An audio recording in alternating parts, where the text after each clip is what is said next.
So here we are this evening with Johno Lee. Yes, it's Newark TV, and we're going to interview him. Johno, how you doing? I'm alright, mate. How are you? I'm good. Can I ask you a question? Go for it. What were you like as a boy? Oh, so I grew up in a place called Falmouth in Greater Manchester. Dyslexic, so I struggled with education and school. Didn't really like school. Loved history.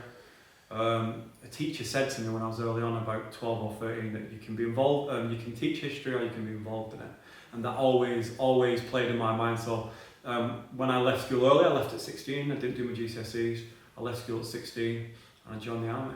And then my last day of training in the military was Twin Towers. Yeah? Yeah. Being part of history. Mm. That's actually sent a little chill down me back, because knowing what's going to be coming up in a minute when I start asking you, it's like, oh my goodness me. Yeah. So, 16, joined the army. Yeah. Yeah. I got injured. Yeah. I ripped the ligaments in my knee during training, and it took me 12 months to pass training. But it was that just the one tract, I'm going to do this, I'm going to get this done. And by the end of it, I was running. So in the military, you have two tests. You have a 1.5 mile test, and you have the 6 mile test. The 1.5 mile test, the average time for an infantry, so the maximum time you're allowed to take as an infantry soldier is 10.5 minutes. Right. The quickest time I'd ever seen was 6 minutes. I did it in 6 minutes 15, the quickest. Wow. I was quick. I could run. I couldn't do press ups. Press ups are like my kryptonite. but running, I was so quick. Yeah? Yeah. And that's because of your height and everything else? I think it was because I was injured for so long. Right. So every week that you spend in the injured unit in the military, you're doing 1.5 miles. So I just became really good at just running these 1.5 miles to the point where even after I lost my leg, I could do 1.5 miles in 9 minutes 35. This was like 6 months after losing my leg. I went back out and I was running. Yeah. Really? Yeah. Good heavens. It's just incredible, isn't it? Now, once you left the army, because of the injury and everything else, how long did it take you to recover? Walking within 6 weeks, running within 12. What, after losing your leg? Yeah. Well, what do you put that down to? The military mentality. No, so actually, that's not exactly true. So I got injured. Yeah. I was in a hospital for about 2 months with the leg still attached. Then the leg was chopped off, and within losing my leg, I was walking within 6 weeks and running within 12. I would have been doing that quicker if it wasn't for me breaking my left heel, and we had to wait a little bit longer for that to heal before I could put weight through it. And when I say walking, it's not a prosthetic leg as you'd imagine. It's like a frame with a suction cuff around it. Right. But I was just proper just wanting to get back to work, and I probably pushed I did push myself too quick, and I got a massive infection in my leg that nearly killed me. Oh. Really? So so that set me back a year. So even though I was running and walking in that period of time, until I was properly walking and properly running, you're looking at about a year. That's some going though, isn't it? Yeah, but it's stupidity. Like running 1.5 miles within 6 months of losing a leg, it's ridiculous. Yeah, stupid. What were you thinking? I wanted to get back to Afghan. I wanted to get back to work. Whoa, stop. You wanted to get back to Afghan. Yeah. What's so special about Afghan? I'm an infantry soldier, it's my job. My job as an infantry soldier is to go to war.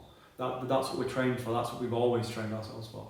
So if you're going to stay a soldier, if you're going to stay doing my job, you have to get back to work. And it's the fear factor to a certain extent is, you've been smashed by the enemy, you have been hurt by the enemy.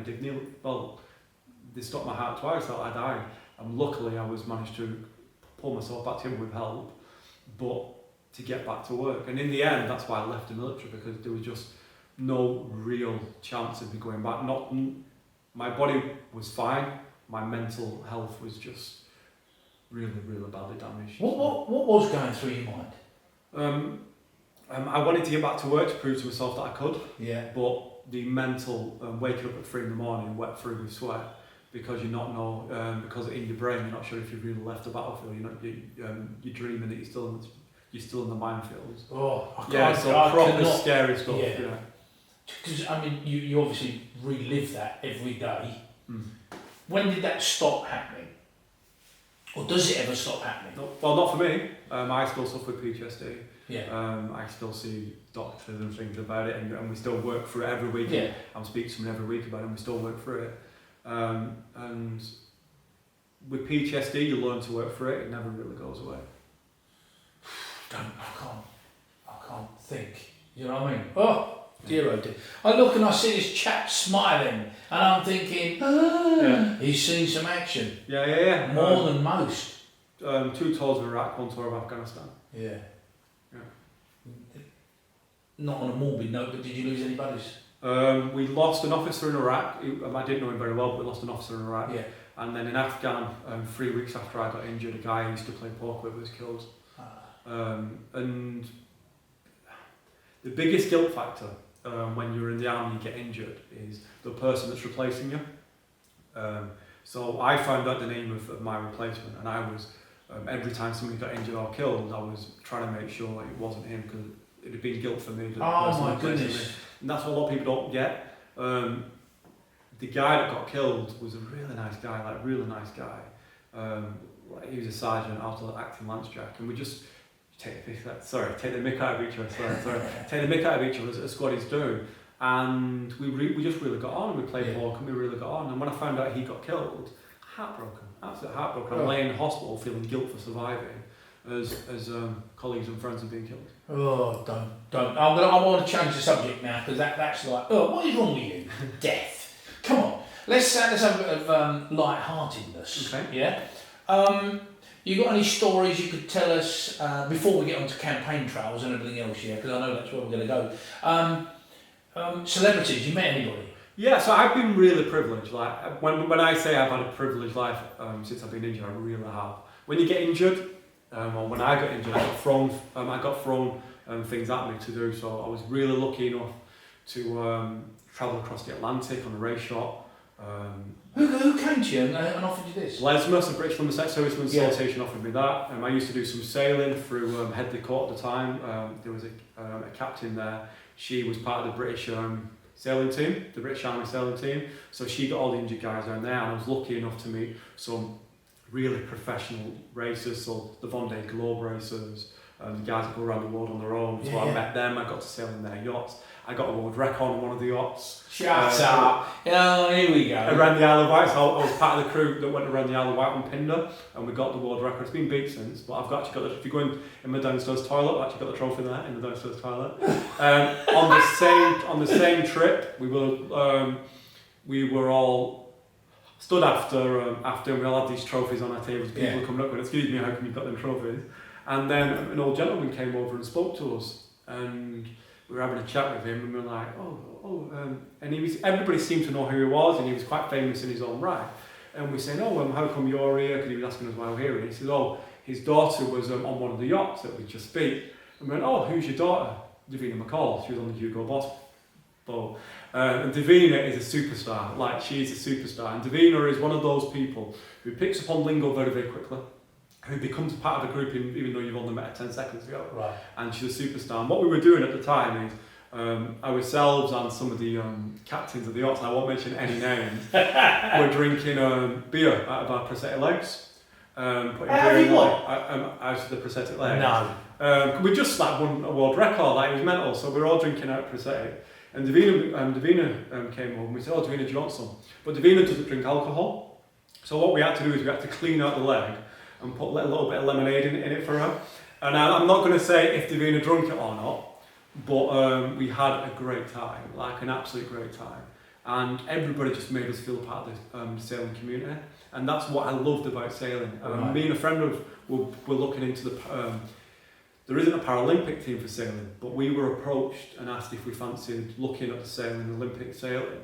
But I just met my future wife at the time, and we were looking at setting a family. So it became, I would have loved to have done it, and it's probably one of the biggest regrets I have. Yeah. I love sailing.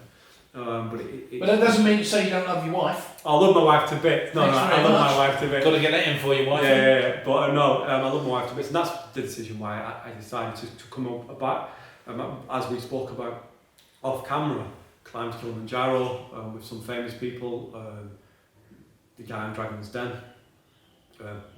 Yeah, I climbed with him. There was a page 3 model with us as well. I can't remember her name. Was she clothed?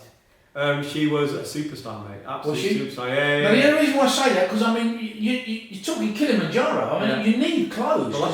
Well, I nearly died in Kilimanjaro. I got altitude sickness and you had to put mess. I didn't get all the way to the top, so hopefully I will get back. I starred in a music video.